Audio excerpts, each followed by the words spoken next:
Salam semua, apa khabar? Jika anda sedang menonton sesi kali ini, maknanya mata anda sedang berfungsi dengan baik. Mata anda adalah umpama kanta yang menerima cahaya masuk melalui fenomena pembiasan. Jika anda mengalami masalah rabun, anda memerlukan kanta untuk membantu mata anda melihat dengan lebih baik. Topik kita kali ini ialah kanta. Ada dua jenis kanta utama. Pertama, kanta cembung dan kedua, kanta cekung. Mari kita kaji ciri-ciri penting mengenai kanta cembung. Ini adalah rupa bentuk kanta cembung. Apabila cahaya yang selari merambat melintasi kanta cembung, kesemua cahaya itu akan dibengkokkan melintasi titik yang sama. Titik tersebut dikenali sebagai titik fokus F. Panjang antara titik fokus dan pusat kanta dikenali sebagai panjang fokus F. Jika kita mengetahui panjang fokus suatu kanta, kita boleh mencari kuasa kanta tersebut dengan formula berikut. Kuasa kanta P sama dengan 1/F. Nilai panjang fokus F mestilah menggunakan unit SI iaitu meter. Unit ketika mengira kuasa sesuatu kanta ialah diopter atau simbolnya D. Kita lihat pula ciri-ciri gambar rajah sinar yang melibatkan kanta cembung. Mari kita lukis bersama-sama gambar rajah sinar yang pertama. Kita harus mengenali dua titik penting yang terletak pada paksi utama.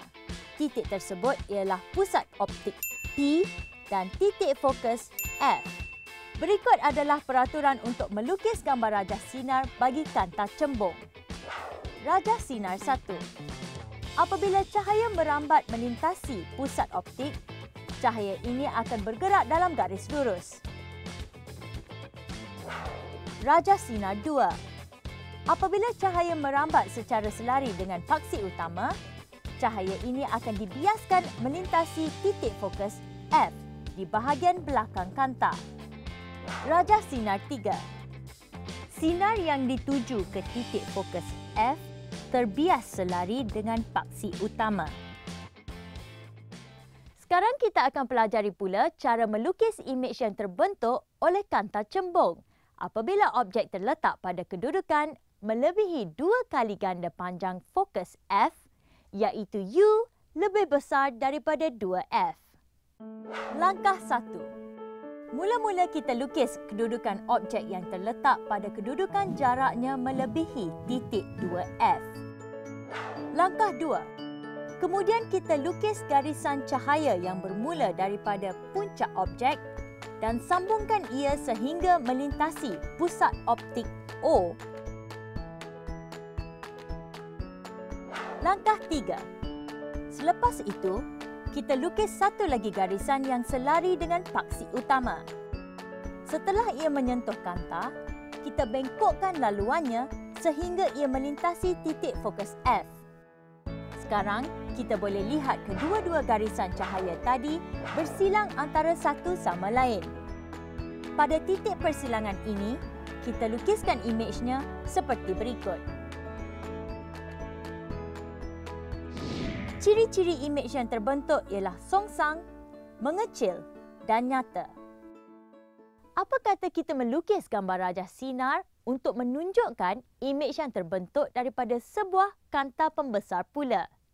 Kita perlu ingat semakin dekat objek dengan kanta, semakin besar imej yang akan terbentuk. Untuk lukis imej kanta pembesar, objek harus diletakkan pada kedudukan jaraknya kurang daripada panjang fokus F, iaitu U kurang daripada F, seperti berikut. Seterusnya, kita lukis garisan yang bermula daripada puncak objek dan sambungkan ia melalui pusat optik P. Selepas itu, kita lukis pula garisan selari dengan paksi utama dan bengkokkan ia melintasi titik fokus. Untuk kes ini, anda akan dapati tiada persilangan untuk kedua-dua garisan di belakang kanta ini. Maka langkah seterusnya, kita lukiskan garisan putus-putus seperti berikut. tarik garisan putus-putus ini ke hadapan kanta untuk mencari titik persilangan. Lukis imej pada titik ini. Maka, ciri-ciri imej yang kita lukis ini ialah tegak, saiz membesar dan maya. Sekarang mari kita belajar pula gambar rajah sinar untuk kanta cekung. Ini adalah rupa bentuk kanta cekung. Sinar 1. Sama seperti kanta cembung, apabila garisan cahaya melalui pusat optik O, ia bergerak lurus tanpa dibengkokkan. Sinar 2. Apabila ada cahaya melintasi kanta selari dengan paksi utama, ia dibengkokkan seperti berikut. Di mana jika kita panjangkan garisan ini, ia akan melintasi titik fokus di hadapan kanta. Sinar 3. Apabila cahaya bergerak menuju titik fokus di belakang kanta pula, ia akan dibengkokkan selari dengan paksi utama. Sekarang, mari kita mencuba soalan-soalan berikut. Sebuah kanta cembung mempunyai panjang fokus 10 cm. Kira kuasa kanta yang diperlukan. Kesilapan utama ketika menjawab soalan berikut, para pelajar lupa untuk menukar unit sentimeter kepada meter. Pastikan anda tidak melakukan kesilapan sama.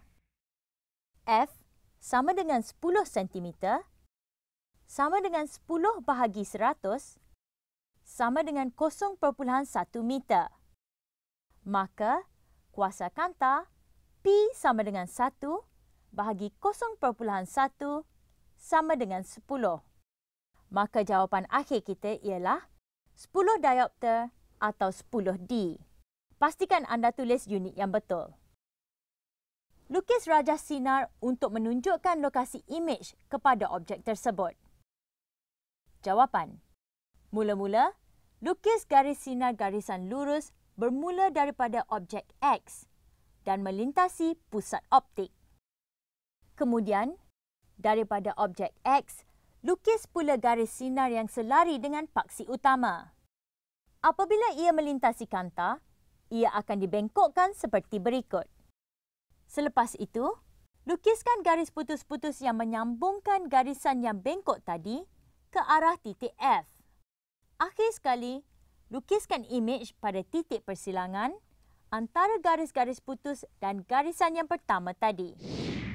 Maka, kita dapat lihat bahawa imej ini mempunyai ciri-ciri berikut. Tegak, mengecil dan maya. Soalan tambahan.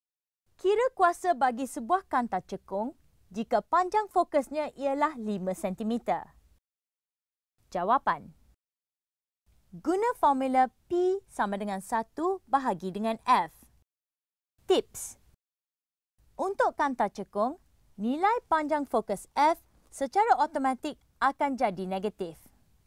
Pastikan nilai F juga ditukar kepada meter dahulu. Jadi F sama dengan negatif 5 cm bahagi 100 sama dengan negatif 0.05 meter. Oleh itu kuasa kanta P sama dengan 1 bahagi negatif 0.05 sama dengan negatif 20 diopter atau negatif 20D. Apa kata kita imbas perkara penting yang telah kita pelajari kali ini? Cahaya merambat masuk ke kanta melalui fenomena pembiasan. Setiap kanta ada rajah sinar yang tersendiri. Oleh itu, anda harus kenal dan ingat gambar rajah sinar untuk setiap kanta. Untuk mengira kuasa kanta, kita boleh menggunakan formula berikut. P sama dengan 1 bahagi dengan F. Tetapi untuk kanta cekung, nilai F secara automatik akan menjadi negatif. Pastikan juga nilai F adalah dalam unit meter. Sehingga kita berjumpa lagi di episod yang lain, saya Nadia.